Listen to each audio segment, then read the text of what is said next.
माझ्या घरच्यांना हा पदार्थ बाहेरपेक्षा घरीच खायला जास्त आवडतो, म्हणून मी एका बाउलमध्ये 2 वाटी बेसन पीठ, हळद, जिरं, ओवा आणि चवीपुरता मीठ टाकून यात थोडं थोडं पाणी टाकत अशा प्रकारे हे बॅटर बनवून घेतलं। लगेच पॅनमध्ये तेल, जिरं, मोहरी, धना, कढीपत्ता टाकून परतून घेतल्यानंतर यात झणझणीत ठेचा टाकल्यानंतर थोडं हिंग, मीठ आणि शेवटी हळद टाकून मिक्स केलं। आता या 3 उकडलेले बटाटे चांगले कुस्करून टाकून घेतल्यानंतर यांना मसाल्यांमध्ये मिक्स केलं आणि शेवटी भरपूर कोथिंबीर टाकून पुन्हा मिक्स करून साईडला ठेवलं। आता इथं मी ब्रेड स्लाइस घेतलेले आहे, ते अशा प्रकारे कट करून झाल्यानंतर यावर हिरवी चटणी आणि लाल चटणी टाकून दोघं साईडने इथं बटाट्याची भाजी अशा प्रकारे लावून घेतली। मग बेसन पिठामध्ये दोघं बाजूने व्यवस्थित कोट करून झाल्यानंतर गरमागरम तेलात उलट पालट करत कुरकुरीत होतं तोपर्यंत एकामागे एक असे हे पटापट तळून घेतले।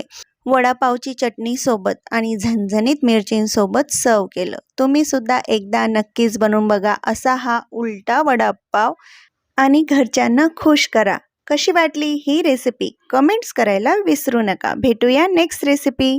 Bye bye.